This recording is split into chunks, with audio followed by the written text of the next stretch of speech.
नमो तस्सा भगवतो अरहतो सम्मा संबुद्धस्सा। नमो तस्सा भगवतो अरहतो सम्मा संबुद्धस्सा। नमो तस्सा भगवतो अरहतो सम्मा संबुद्धस्सा। इतिपिसो भगवारहं सम्मा संबुद्धो विद्याचरण संपन्नो सुगतो लोकविदु अनुत्तरो पुरिसधम्मसारथि सत्तादेव मनुष्याणां बुद्धो भगवाति। नमो तस्य सम्मा संबुद्धस्सा। ये च बुद्धा अतीता च ये च बुद्धा अनागता पच्चुपन्ना च ये बुद्धा अहं वन्दामि सर्वदा। नत्ति मे शरणं अन्यं बुद्धो मे शरणं वरं ये तेन सच्चवज्जेन होतु मे जयमङ्गलम्। उत्तमं येन वन्देऽहं पादपंसो वरुत्तमं। बुद्धेयो कलितो दोषो बुद्धो कमतुतं मम। बुद्धं यावनिब्बानपर्यन्तं शरणं गच्छामि।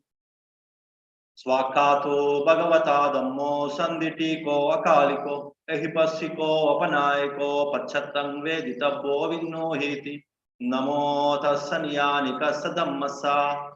ये च धम्मा अतीता च ये च धम्मा अनागता पच्चुपन्ना च ये धम्मा अहं वन्दामि सर्वदा। नत्ति मे शरणं अन्यं धम्मो मे शरणं वरं ये तेन सच्चवज्जेन होतु मे जयमङ्गलम्। उत्तमं येन वन्देऽहं धम्मं च विदुत्तमम्। धम्मेयो कलितो दोषो धम्मो कमतुतं मम। धम्मं यावनिब्बानपर्यन्तं शरणं गच्छामि। सुपटिपन्नो भगवतो सावक संगो उजुपटिपन्नो भगवतो सावक संगो न्यायपटिपन्नो भगवतो सावक संगो सामीचिपटिपन्नो भगवतो सावक संगो यदिदं चत्तारि पुरिसयुगानि अट्टपुरिसपुग्गल एषा भगवतो सावक संगो आहुनेयो पाहुनेयो दक्खिनेयो अंजलिकरणीयो अनुत्तरं पुण्यखेतं लोकस्साति। नमो तस्स अट्ट आर्य पुग्गला महासंगसा। ये च संगा अतीता च ये च संगा अनागता पच्चुपन्ना च ये संगा अहं वन्दामि सर्वदा। नत्ति मे शरणं अन्यं संगो मे शरणं वरं ये तेन सच्चवज्जेन होतु मे जयमङ्गलम्। उत्तमं येन वन्देऽहं संगं च विदुत्तमम्। संगेयो कलितो दोषो संगो कमतुतं मम। संगं यावनिब्बानपर्यन्तं शरणं गच्छामि।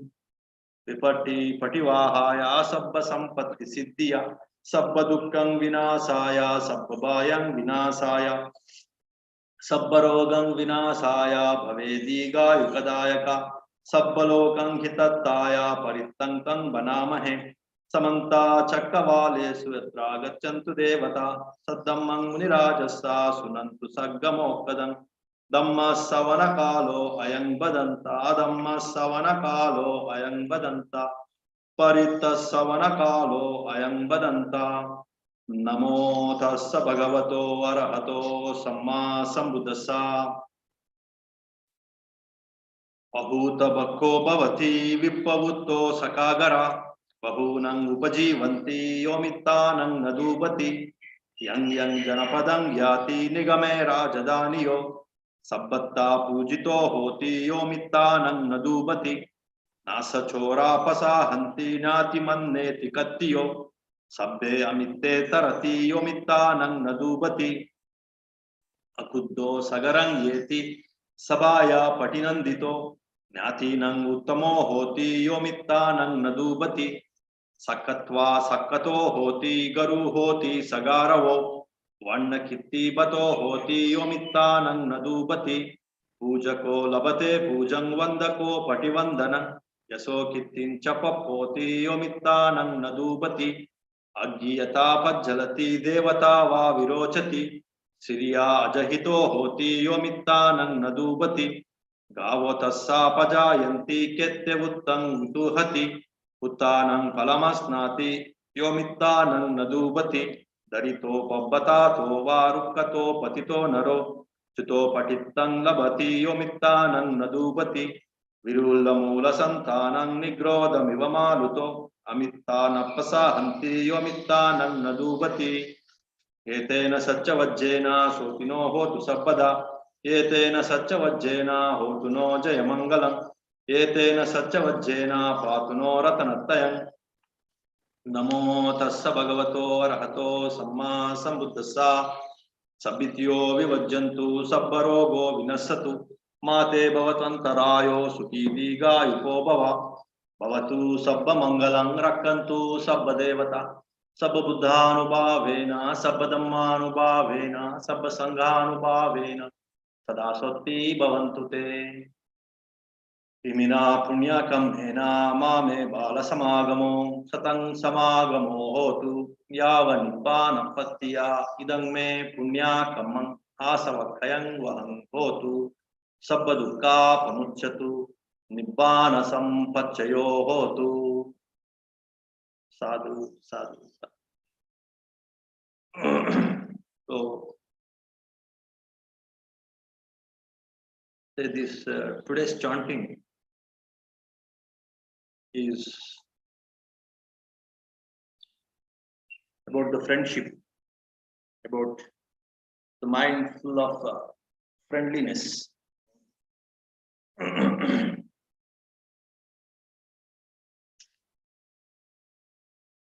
Mitta. So this is about mitratva, friendliness. If you don't say cheat your friends, if you maintain that friendliness, the different benefits are explained in this discourse, in this sutra.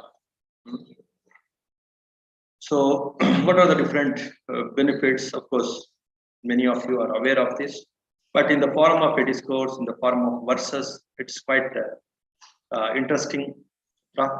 Discourse. It's called Mittani Samsa Sutta. Mitta means the friendliness, maintaining the good friendship, having that feeling of friendliness and maintaining it.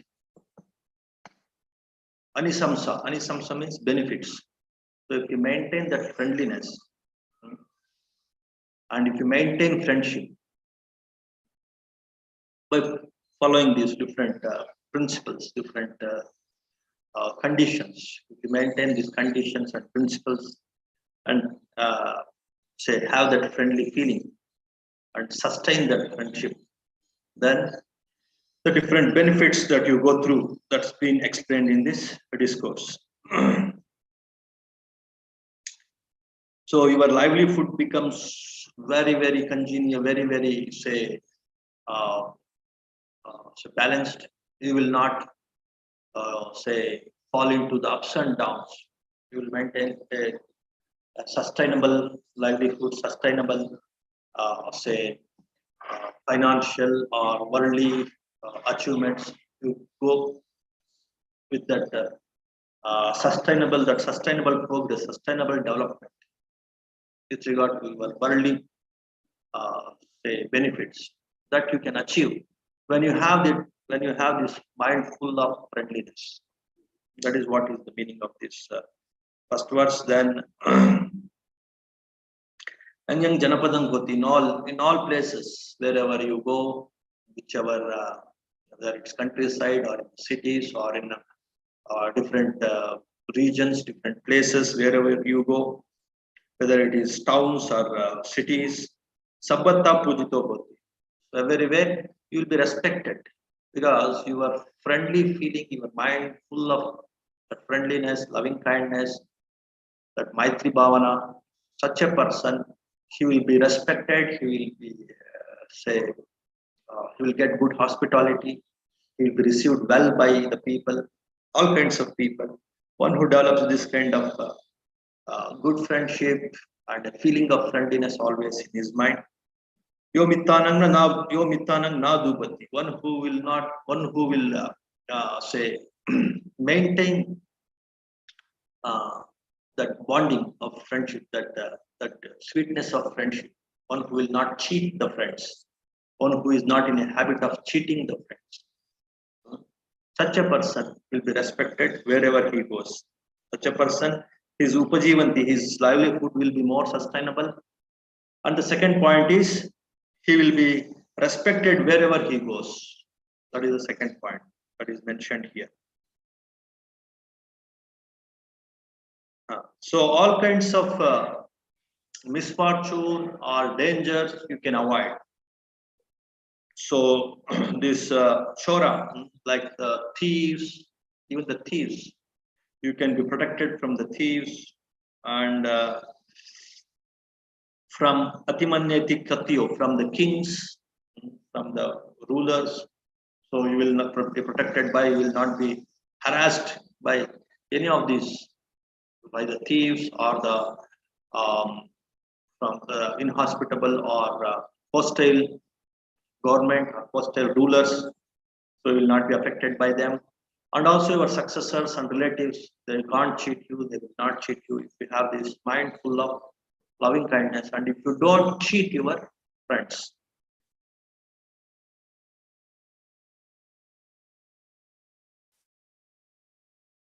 And in the assemblies and in the company of your relatives, in the assemblies, different groups and assemblies, so nobody will say blame you for whatever you speak. It will carry weightage and everybody will listen to you and nobody will be angry with you and of course if your mind is full of this loving kindness and full of balance, if you thoroughly develop your mind with loving kindness, then the mind gets balance, mind gets awareness, the mind gets skillfulness.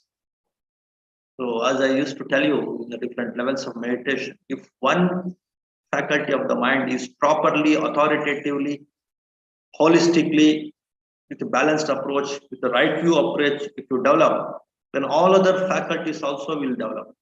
All other faculties also will get purified. All the virtues, all the abilities of other faculties also, you can expect a lot of progress. So here what they're saying, if you develop this loving kindness, then what happens? Then you will become very skillful. Whatever you speak, it will carry weightage. And in the assemblies and in the midst of your relatives, among all those groups of people, you will be appreciated, you will be prized, and your words will be valued, words will be respected. So that's how your loving kindness faculty, if you develop your feeling faculty with full of loving kindness, then your skillfulness will develop, your awareness will develop, your confidence also will develop. So all these four faculties of the mind, they're interconnected. You work on one faculty of the mind, and if you develop it, other faculties of the mind also, they also get purified. You can develop the other faculties also indirectly, and in that way, so you will get the results. You will get the consequences of the positive consequences, of course, of working on this wholesome feeling, the loving kindness, and your intention to keep the friends, not to leave the friends, not to harm the friends, not to cheat the friends. If that intention is strong in your mind, then such a person will be so will develop all his other faculties also, and he will achieve the balance in the mind and other skills of the mind also he will achieve.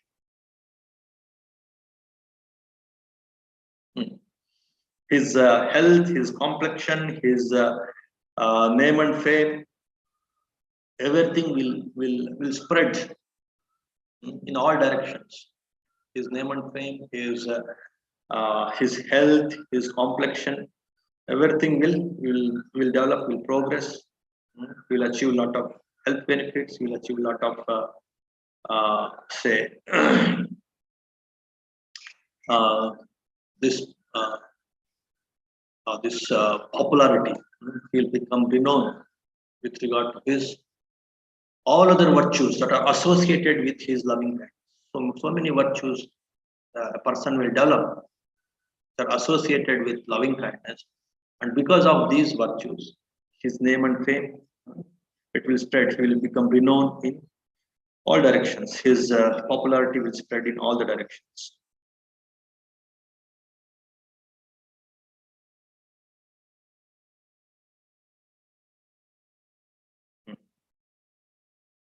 Yeah. So he will not lose any of his possessions. So he can protect all his possessions. If he can protect his friends, then he will get the ability to protect his possessions like the land, like the property, like the wealth, and the children, the family, everything he can easily protect. So if he has this intention to protect his friends and take care of his friends, that means his mind is full of loving kindness, that he will get the abilities to safeguard all his possessions. Naturally, he can safeguard all his possessions without any risk, without any tension. He can safeguard everything. So in that way, so here your friendliness, your ability to safeguard your friends, your ability to maintain this loving kindness in the mind. So it will have a lot of benefits in all facets of the life. It will have an impact on all other faculties of the mind. At the same time, so it will have an impact in all other facets of life, in all other dimensions of life, in all other fields of life. It has its impact. So that is the beauty of loving kindness, and especially for householders, those who can't leave the world, those who can't separate themselves from the world and completely dedicate for concentration, samadhi, meditation, and those who can't work for the liberation, absolutely. Just get rid of the world and work for liberation. Uh, of course, householders, they can't do that.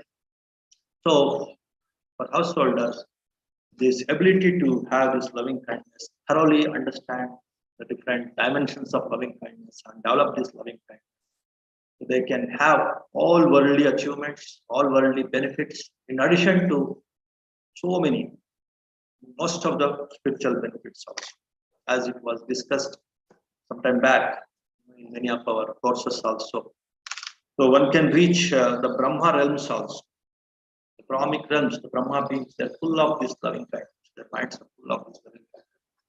So in addition to achieving all these worldly benefits, one can definitely achieve the Brahmic realms also. That is the power of loving kindness. So both in the spiritual dimensions and in the worldly dimension, it has great impact.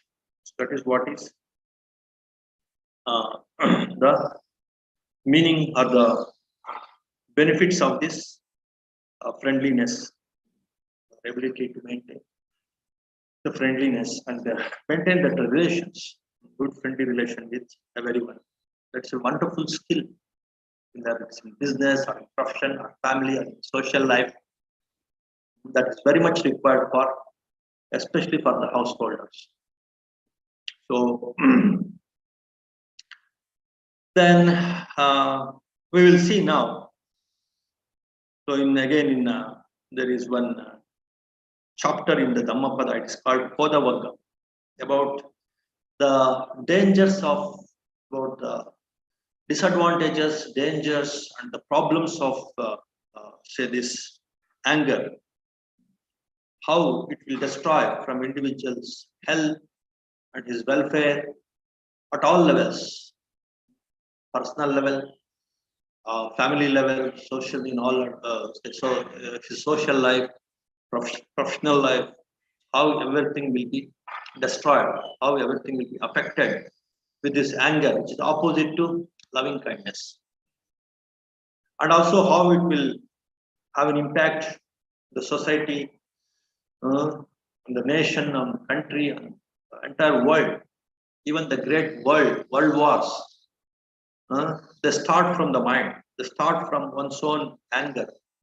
When there is no loving kindness, when there is no understanding of loving kindness, when there is no overall comprehension of loving kindness and its benefits, so it will harm himself first in all the facets, in all the dimensions, in all different angles. And also it will start spreading its impact, its negative impact starts spreading on the people around him, in his family, in his friend circle, in his working place, in his society, in his community, in his state, in his country, and at the world level, at the international level also, and how the world wars also break up, how different world wars have happened because of corrupt thinking or hateful thinking of one person So it will have an effect on the whole world. So that we will see now in this chapter.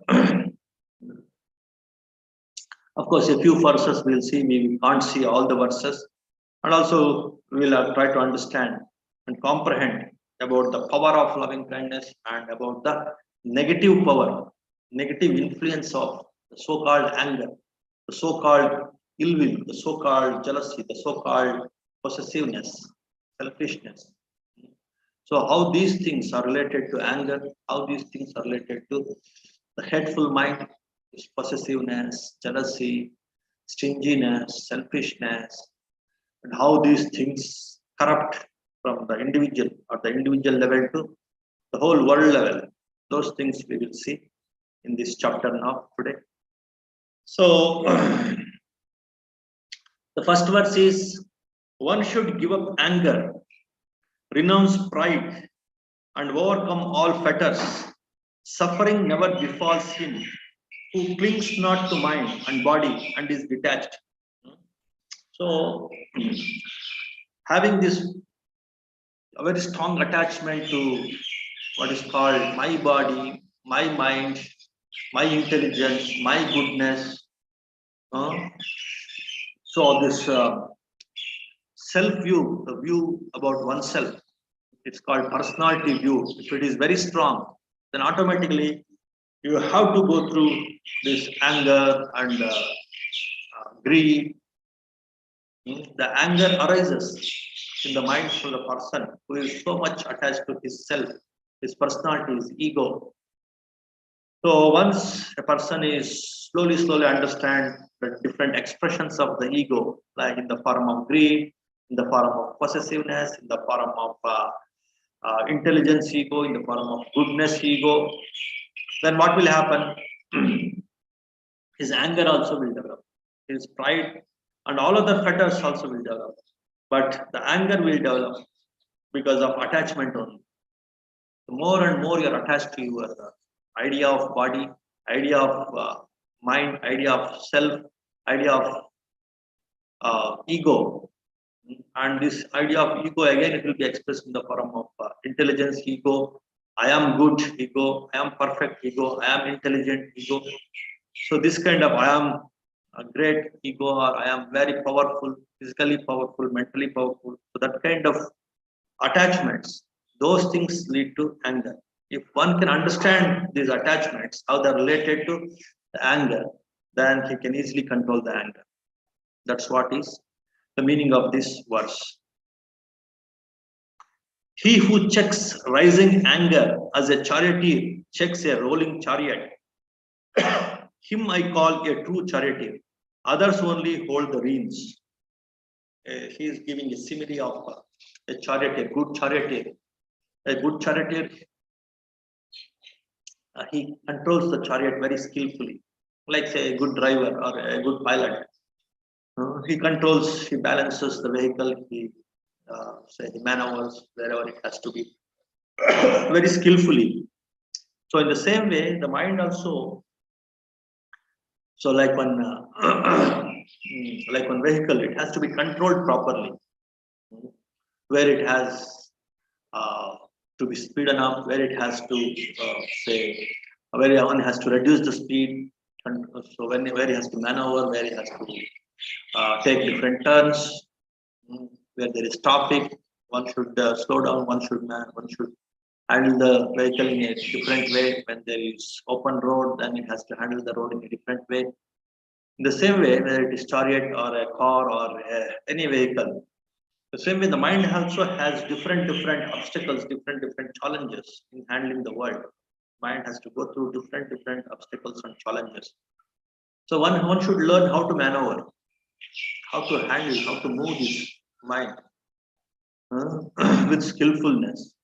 Then he can check the rising anger, and he can handle the life, and he can succeed. He can he can achieve whatever he wants to achieve.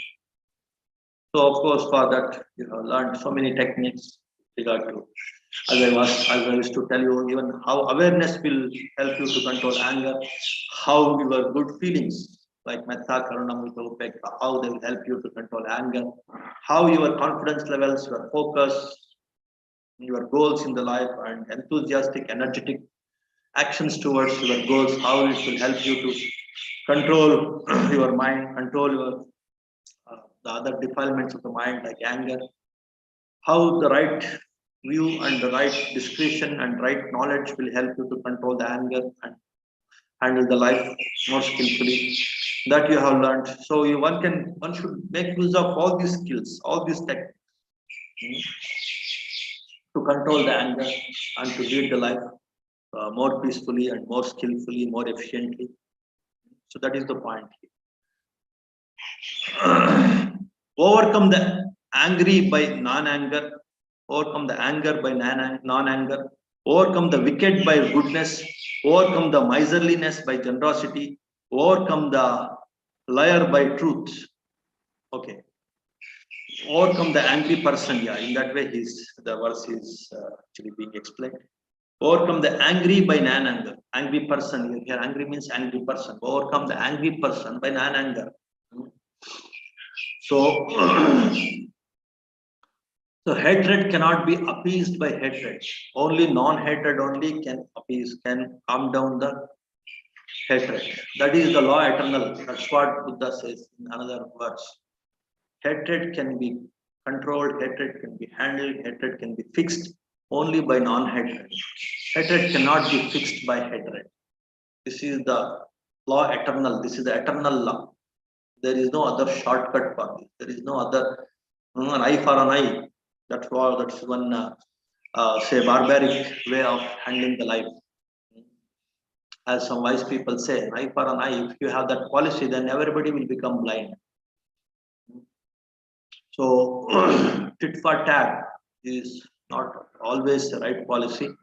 One has to the right policy, the most eternal policy is one has to skillfully handle it. It's not like blindly one should become non-violent. One should be skillfully non-violent in handling the violence.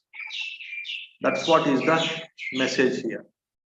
The same way, overcome the wicked people by goodness, overcome the miserliness by generosity. Miserly people, miser by generosity. This niggardliness, miserliness, selfishness. If you want to fix it, then you should learn the different ways and means to become generous. Overcome the liar by truth. The falsehood should be overcome by truthfulness. So again, you should understand these virtues: the power of truth, the power of generosity, the power of goodness or this loving kindness, and the power of non-anger, the power of equanimity and non-anger. If you understand the powers of these virtues, then cultivating them becomes easy. It's not a big thing, as in many levels of these different courses that we have gone through. So cultivating the mind to develop these virtues is quite easy, but many people, they don't understand the power of these virtues. They think violence should be handled by violence only. Hatred should be handled by hatred only. And because of that kind of mentality, that kind of attitude, what they do, they can't comprehend the beauty of these very powerful virtues, like loving kindness, like generosity, like truthfulness. They can't appreciate these virtues. That blindness will cover your mind. Then you will become very reactive. One person is reactive, you show the same reaction, and it will not end. The rivalry will not end. It will keep on going. The tit for tat will keep on going, not just in one life, it will repeat in several lives. Because the mind has become dull, can't understand and comprehend the very skillful virtues like this compassion, loving kindness, generosity, truthfulness. The power of these virtues you can't understand. And you keep repeating this vicious cycle of hatred, vicious cycle of ego, vicious cycle of greed, ego, pride, hatred. In this vices, you get trapped. This vicious cycle of vices, you get trapped. And you can't fix the problems. Instead, you start multiplying the problems. So the opposites of that, the two virtues the truthfulness, generosity, and then compassion, loving kindness. If these virtues, if they are correctly practiced by practicing different kinds of meditation and mindfulness techniques, other techniques pertaining to all the four faculties of the mind, then that very attitude one should get first. Yes, these virtues are more powerful. They can fix the vices. They can fix this so different problems that we face in the world. If that clarity a person gets, then automatically the mind becomes skillful. The mind becomes, say, say, intelligent. That intelligence, the emotional intelligence, the awareness intelligence, the analytical intelligence, and the confidence, energy intelligence, the confidence intelligence. All these intelligences they become sharp, and you can fix any problem. The very attitude to appreciate and recognize and comprehend the beauty of these virtues is very, very crucial. It's very, very important. Speak the truth, yield not to anger. When asked, given if give even if you only have a little, by these three means can one reach the presence of the gods. Yeah, if you want to get that divinity or the higher realms, the divine realms, these three things are good enough. This is one very powerful gatha given by Buddha. So what does it mean? So truthfulness, as far as possible, without corrupting the truth. If you speak out, if you stick on to truthfulness, and not uh, yield to anger. If you are not carried away by your anger, you are a reacting mind. That means if you are little conscious, little aware, little compassionate, and if you stick on to the confidence of truthfulness, and when asked, give even if you have a little. When somebody asks you, then you should have this generous mind. Somebody is asking you means he is helping you to develop your generosity. Please understand. If you are giving means don't be proud, don't be arrogant. If you are giving means it is an opportunity provided by the receiver for me to develop this quality of generosity. Because of this reason only Buddha asked all the Sangha, and he himself being a king and so many kings and so many millionaires, billionaires, he asked all of them after they became monks and even otherwise also to give an opportunity for the people to give, to become generous. That's why this alms round and say asking the people or begging, this asking started, this alms round started. It's because to teach this art of giving to the people. Don't think that the intention of the wise people or the spiritual people is not to take away from you. Whatever you give, it is nothing for the spiritual people. The whole wealth of this world is equal to the dust of the foot of a spiritual person. So it is for your sake, it is to develop the generous mind. The spiritual people ask you, the spiritual people create that opportunity for you to develop this generous mind. Some foolish people, they think they are asking means they simply they want to squeeze, they want to take away from us. We are very smart. We should not give. Not giving has become smart. It is absolute foolishness. It is not for spirituality, for mental peace, for spiritual growth.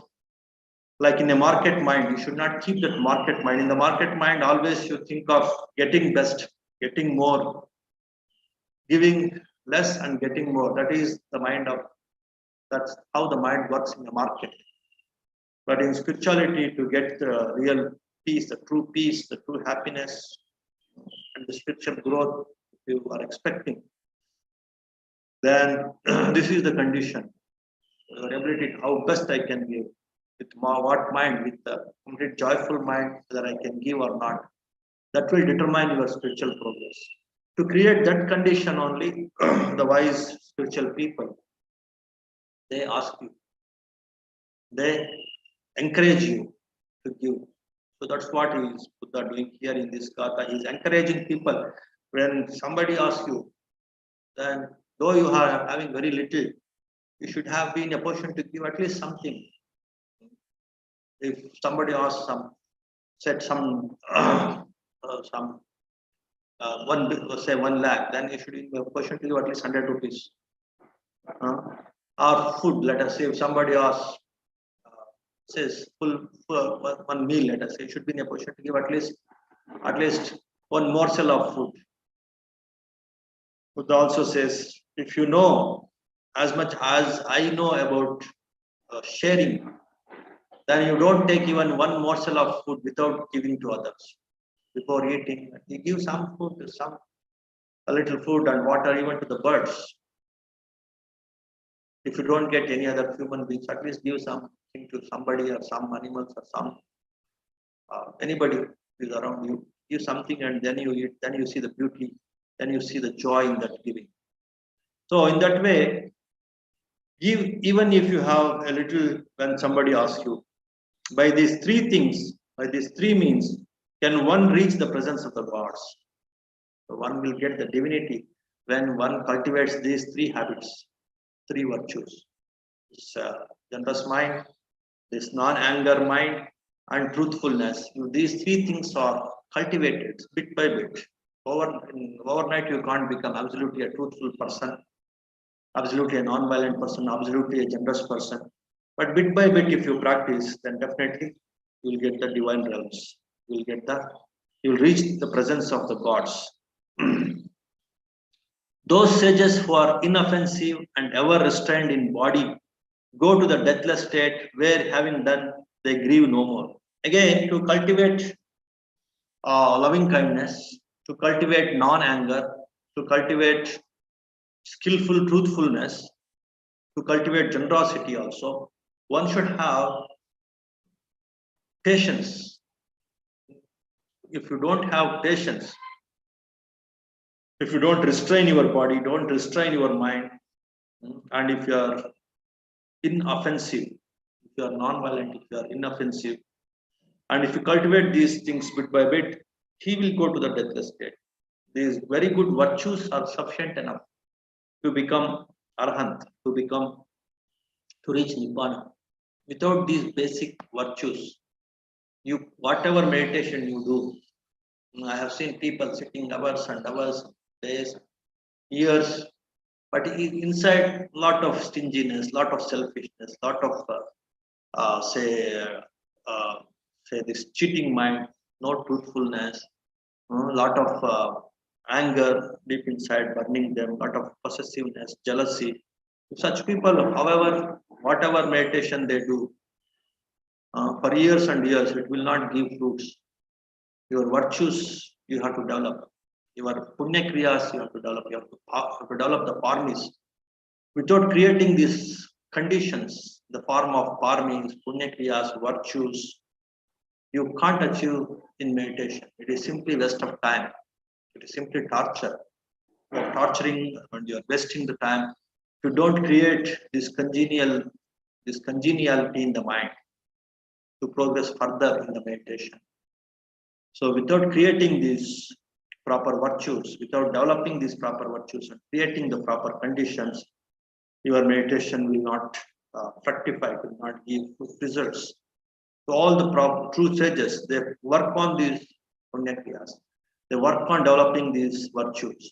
Then automatically the meditation, they will become experts, the masters in meditation, and they will be liberated.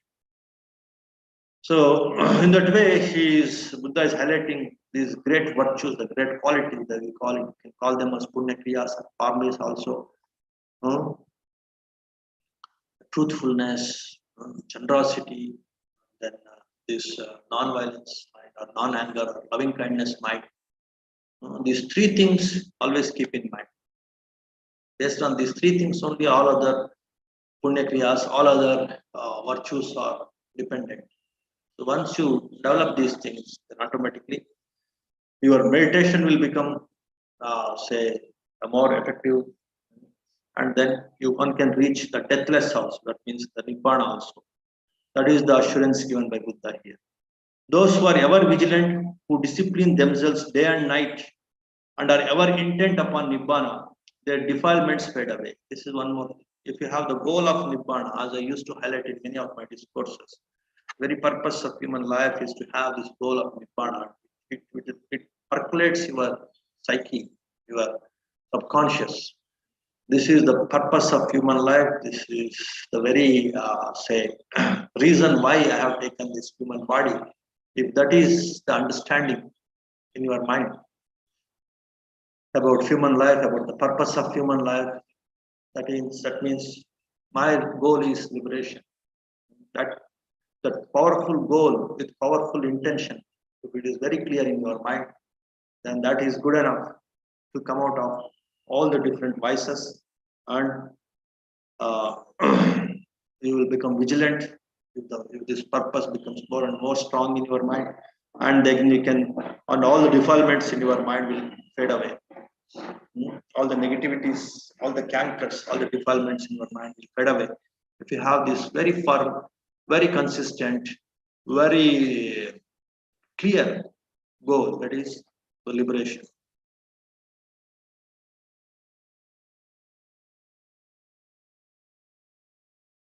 Yeah. He is addressing to one disciple. His name is Atula. Oh Atula, indeed, this is an ancient practice, not one only of today. They blame those who remain silent. They blame those who speak much. They blame those who speak in moderation. There is none in the world who is not blamed. Please understand, many people, they always they call me many a times. Then they say, they give a lot of somebody has insulted me. Somebody has say disrespected me. Somebody has not treated me gently. If I speak less, also they blame me. If I speak more, also they blame me. In different ways, they interpret whatever I speak, and again they blame me. I have very good intentions, but they don't understand. They blame me. So the same situation once Buddha has to face, and some of his disciples have to face. Once one group of disciples, some lay people, they came to different disciples of Buddha. They went to one disciple by name Ananda, Venerable Ananda. So he spoke something, he gave Dhamma, and they thought that Dhamma is say very less, and they went to some other disciple, he gave more Dhamma, they blamed it is too much and we can't comprehend, and they went to some other person, he didn't give too much Dhamma, too less Dhamma. But though it was moderate, they could not comprehend this, and they thought it is like some kind of proudness. In that way, different people, they interpret your behavior, your intentions according to their own mind. So one need not take it seriously. If your intentions are good, your purpose is clear, then you go ahead. So don't get hurt or don't get disturbed by others' opinions, others' blame or praise. Be clear about your purpose, your intentions. In that way, Buddha is instructing this uh, his disciple Atula. The world always blames. If you talk too much, also they blame. If you talk too less, also they blame. But if your intentions are clear, whatever you do, if you talk less or more, so then you should be happy with that. Don't be carried away with the praise and blame of the world. So the world always, by default, the human mind is fault finding. It always looks at your faults. It may not be that they hate you. It's just the human mind. It is the trick of the mind. Always looks at the negativities of the other people. So you should not care for it too much. You should not take it seriously. You should work on your purpose, your intentions. That's what is the message here.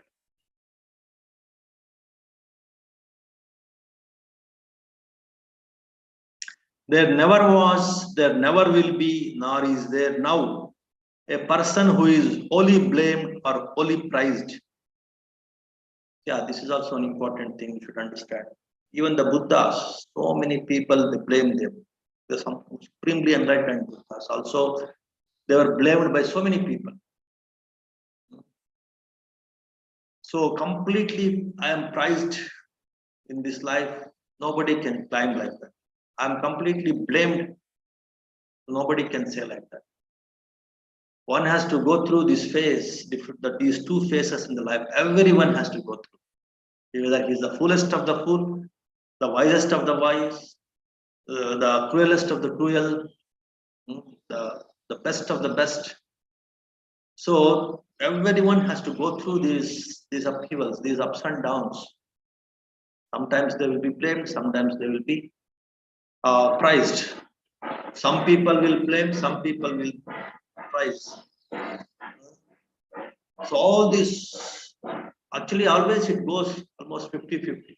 Even in the case of Samma Sambuddhas, most of the time, especially in the initial stages, there were more opponents. There were more people who used to blame the Buddhas. So this is again universal law. How much you are prized, so much you will be blamed. In that way, one should not bother about this prize and blame. If you are affected by this blame and prize, then you can't progress in either worldly life or in the spiritual life. You should learn this art of letting go, art of just ignoring, art of just let go the things and focus on your work. Focus on your intentions, focus on your tasks at your hand. So that kind of indifferent, equanimous, powerful, confident mind, which is completely focused on its purpose. So such people only will achieve. After their achievement, also this prize and blame game, it will keep going. During the process, definitely it will the blame will be more. After achievement, also this prize and blame will keep going. So one should completely ignore this nonsense. One should completely focus on his purpose and his intentions. That's what is the important virtue, the major message, the important message to nullify, to come out of all defilements of the mind and to get all the success in both worldly life and spiritual life. But the man whom the wise prize, after observing him day after day, is one of flawless character, wise and endowed with knowledge and virtue. Yeah, you should understand the importance of the knowledge, importance of reasoning, importance of what is what, the right view thoroughly should develop, and also you should develop the virtue of truthfulness, virtue of patience, virtue of control, mind control, virtue of generosity, virtue of say non-anger, virtue of this loving kindness. So if these virtues if one practices practically, moment to moment, and thoroughly understand, develop the reasoning capacity, develop the awareness abilities, then such a person will be prized by the wise people. So in that way, you should look for these virtues and the wisdom and the respect from the wise people. Many people, they are not wise. Definitely, they blame even these virtuous people, even these wise people also. They will blame, but ignore them, and you work on the wisdom, work on the prize from the wise people, work on your own intentions, work on your own purpose. That is the point here.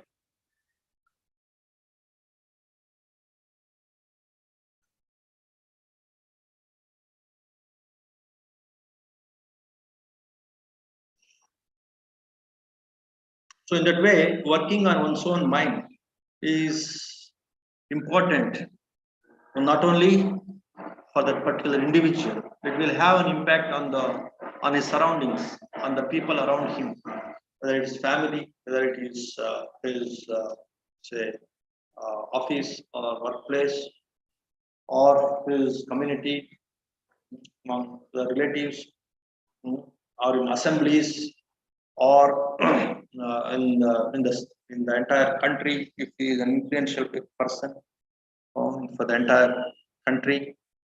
His mind, his virtues, his wisdom, his generosity, his compassion, his truthfulness will have an impact on all his subjects, all his domain, the entire territory. It will have an impact. If a let us say if a chief minister is a wise person, then his entire state will have its impact. If the prime minister is a wise person and truthful person, generous person, compassionate person, then his entire country will be impacted by that person, by that one mind. The same thing at the international level also. The wars will start in one's own mind. Just say it's an expression of the minds of the people. That's all. The wars are the expression of the minds of the people. The warring people, the minds of the warring people. So the root is this ego. This root, as I was telling you in the beginning of the session, from there only the anger, hatred, possessiveness, and jealousy will start. And from there, this struggle, the battle, supremacy, power for supremacy, power, this dominance, all these things will start. So this comparing with this mana, this self-conceit comes, as I used to tell you. This mana comes with this measuring. I am superior, I am inferior, I am equal. Like say now in this Ukraine and Russia. So I am superior, they should listen to me. They should listen to us. No, we are not superior. We are not inferior. We are equal to you or we are superior to you. In that way, the two groups, they start, that comparison starts, that mana starts with that mana. So mana has two meanings, beautiful meanings. Mana means measurement, mana means conceit, minus and minus. So by measurement only conceit comes. And why this measurement starts? This is our attachment to the self, attachment to our intelligence, our attachment to our goodness. We are good people, they should listen to us. We are intelligent people, they should listen to us. So these are the two important things on which the measurement starts. One is we are good. I am good, he is not good, he should listen to me. I am intelligent, he is not intelligent, he should listen to me. These are the two deep-rooted, say, ego factors that will condition our ego, condition our attachment. And from there, the jealousy and possessiveness comes. One of my teachers in Burma, in Myanmar, he gave one lecture in UN, United Nations. So actually, it was quoted from the scriptures. Buddha gave this lecture to somebody. Somebody means one, the king of the Tawatimsa, he visited Buddha and he requested. So there also some war broke out. And he requested why this war broke out, what are the reasons. Then Buddha says it is the Issa and Macharya. Issa means like jealousy, Macharya means possessiveness. Whatever I have, I should not spare, I should not give. That kind of mind is possessiveness. And Issa means whatever he has, I should get it. Why only he? I should get it, I should grab it, I should get it. That is called Issa, jealousy. Whatever I have, I should not give to others. But it is possessing the things. So these are the two prime defilements of the human mind that will create not only that warring, that conflict among two people, among two individuals. It will create that conflict among two nations also. So to fix this loving kindness, your comprehension, your understanding, your wisdom that I should work on my defilements. That is the way to develop in all facets of worldly life and also in the spiritual life. That is the means. That is the way. If that understanding, that comprehension comes, then the individual will be happy, his society, his community, his country, and his world will be happy. Such individuals should arise, should come up, should be developed in the world. It's not simply no wars, And again, like many say Western countries, they produce lot of say weapons, and they simply cry for no wars, only for peace. But yet they produce a lot of weapons. They sell a lot of weapons. That's why Buddha say in right livelihood, anything associated to killing, like manufacture of weapons, selling weapons, manufacture of poisons, selling poisons, all these things are wrong livelihood. If you are involved in wrong livelihood and you expect peace in the world, you are a fool. That's what many countries they call themselves as the peaceful countries or progressive countries or developed countries, and they do all this say wrong livelihood or wrong professions. The countries, the government themselves, they are involved in the wrong livelihood and they cry for peace. That is nonsense. That is like absolute drama, foolishness. And that we understanding right livelihood, it will help in handling one's own mind, keeping the mind peaceful, and also it will have an impact on the entire world also. That we will see next time. But the root is like working on one's own defilement, fixing one's defilements with one's virtues, that understanding, comprehension of both these friends and enemies in my own mind, that will help you to say establish whatever you want in your family, in your society, in your country, in the whole world. The root is your mind only. So working at this individual mind level is very, very crucial. If you want to achieve world peace, you should achieve the peace of your mind, the peace in your mind first. From there, the world peace will come and start. So that is what is the power of working on one's own mind, working on this mind development through the right view. Okay, and all of the right feelings, right confidence, right awareness, right understanding, right perception, all these things will follow with this right view. Okay, so working on one's own mind with right view is the crucial. So even to establish peace in the world. So that is the point here. So with this we'll conclude. And if you have some quick questions, you can ask. Namaste, Guruji. Rahul is asking the question: If we give when people ask help one time, but same person will ask again and again, as saying he is needed, what will do? Correct. Good. This is one practical question. Yeah, if you start helping one person, then he will keep on asking you. That's what many people have, that fear. But if you experiment, you just experiment. However shameless may be that person, is that he's your friend. First time he will ask, second time, of course, again with some greed and with some expectation, he may ask you. Third time he will ask you, but again, fourth time he will definitely develop some moral shame to ask. You can experiment and find out. It will not go beyond some 3-4 times, as according to my experience.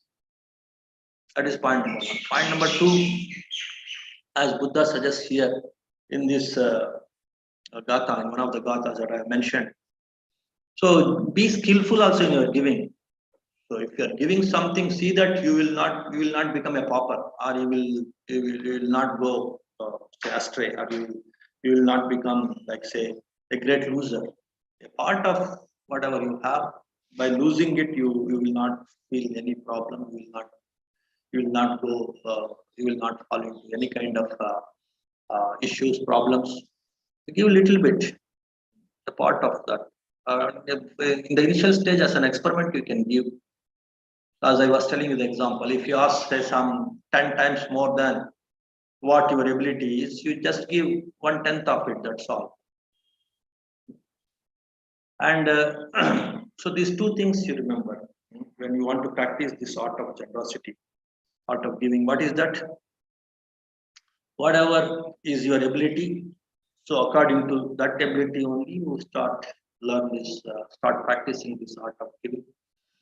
And so if you want to experiment further about the human minds, then second time, third time, again with this, uh, uh, again this giving you can continue, but again definitely after 3-4 times, everybody, or everyone, I can say, they develop some moral shame into us, and they start thinking about how best they can give. This is second point, and third point is like based on the purpose for which that person is utilizing that whatever you have given. For what purpose this person is utilizing? Whether he is using it for some nonsense things, whether he is using it for his livelihood, whether he is using it for some higher purpose,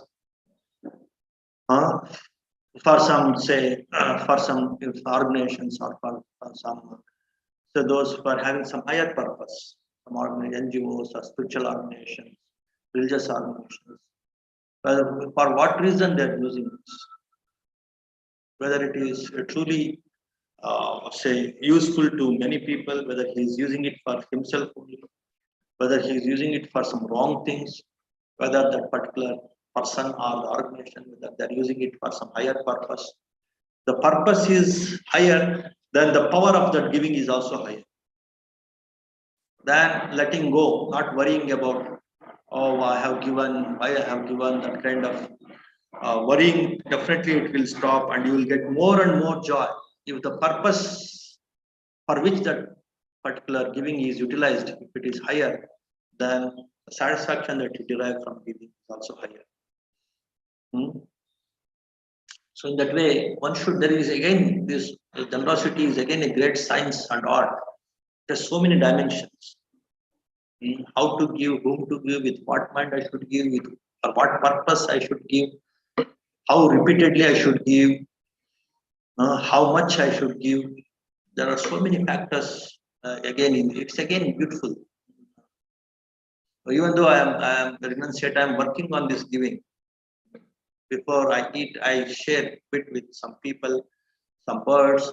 It gives a different, and also sometimes some monasteries, some spiritual people. So it gives, and for some spiritual cause, like for some meditation retreats and all. If I use, and I can understand how my mind is enjoying or getting satisfaction in these different ways of giving, different intentions of giving.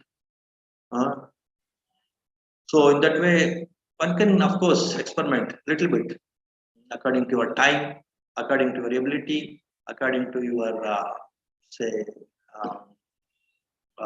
your wisdom, your skillfulness. One can experiment, and you will never be disappointed. That's what Buddha says. Any kind of giving will never disappoint a wise person. It's actually unburdening. It is getting true satisfaction, at the same time it is unburdening. Whatever, but if you do all these experiments, then you will get deeper insights into this art of giving and art of developing the mind based on giving. In that way, never hesitate. If somebody asks something, at least a little you can give. That is what is the first step that Buddha mentions in this Gatha, one of the verses. The second thing is, if it is repetitive, then you can say no. If it is too much repetitive, then you can say no. I gave once, twice. Why? How are you? How best for you to ask again and again? You can simply say, and what purpose he is using, and one can encourage such people also about this moral shame and about this art of giving, art of sharing. If it is too repetitive, it never happened in my case. After some 2-3 times, they became givers. They learned this art of giving. Many people. That's what I shared. That's that experience I shared with you. And then whom you are giving, for what purpose you are giving, all these things one can experiment and see. And then that is one of the 3 virtues that I have mentioned.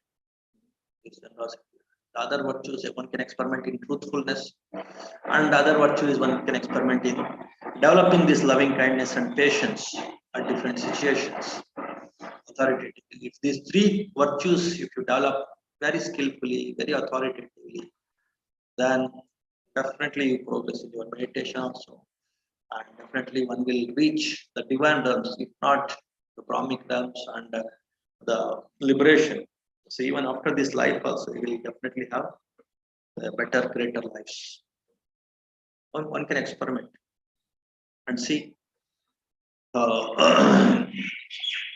Giving always gives satisfaction. And one need not have this fear that again and again they bother me. No, it will not go beyond 3 times, I assure you. Experiment and find out and tell me later. Next question. Next question from Vijay Ranpise, Guruji. Sorry? Vijay Ranpise. Yeah. Spiritual happiness measures yardstick for self and others is mentioned. Bhante. Correct. Spiritual happiness is the yardstick of it's the measurement. It is the yardstick of good for me, good for others. That's what he's asking, right? It's not very clear, Banteji.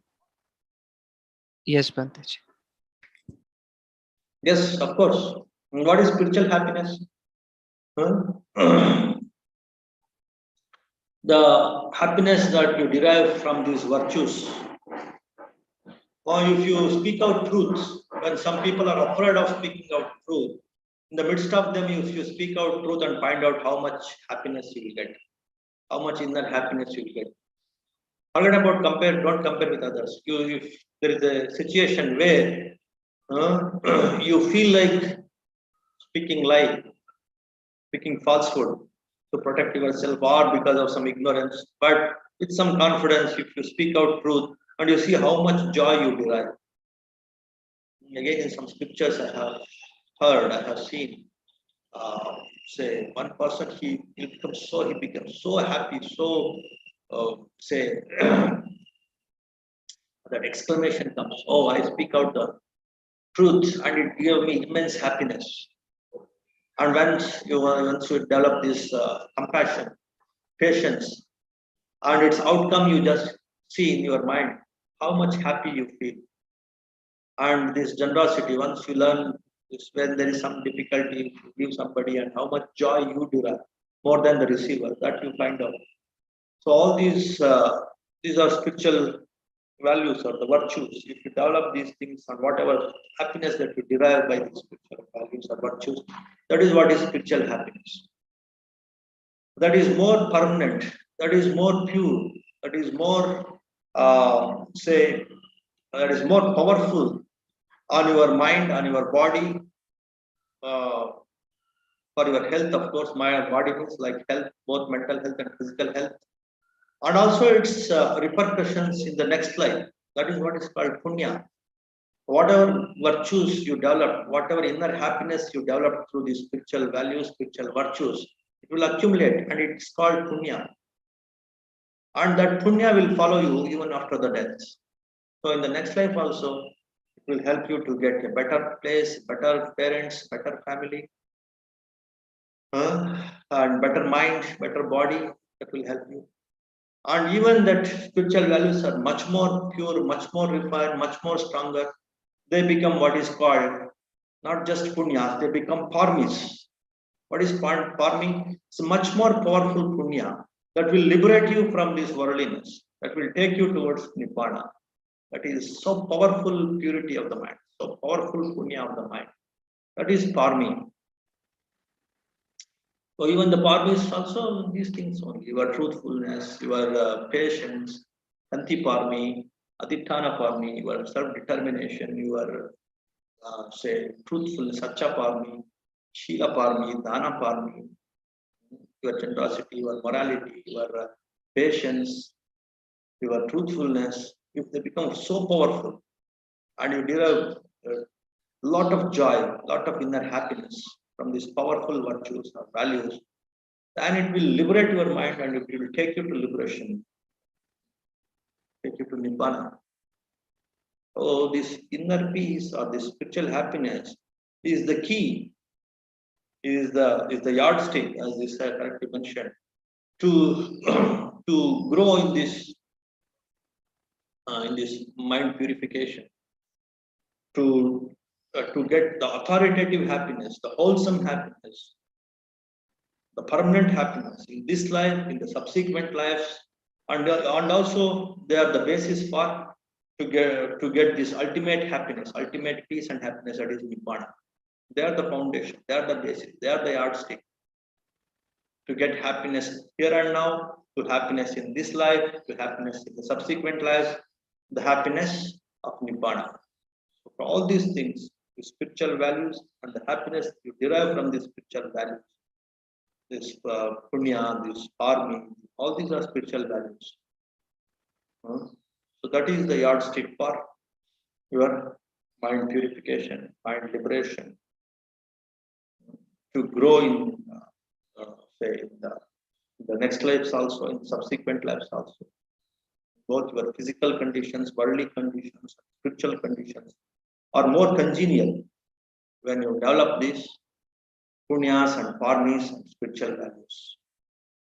So in that way, it is the true yardstick for growth, true yardstick for mental development, true yardstick for spiritual development. These spiritual values are these punya kriyas.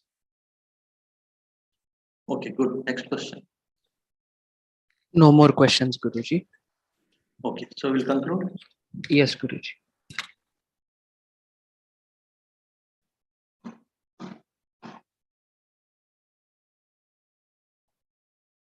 Namo tassa bhagavato arahato samma sambuddhassa bhavatu sabba mangalam rakkantu sabba devata sabba buddhanubhavena sabba dhammanubhavena sabba sanghanubhavena sada swati bhavantu te sukhi bhaveyan nidukko aham nicca aham viya idacha me sukhi hontu majata chatavedino mam higammante dhamme tatta hontu sukhi sada Tato parancharajesu chakkavale sujantano sadhu sadhu sadhu. Thank you, Guruji. May all of you be happy, healthy, and peaceful. May all beings also be happy.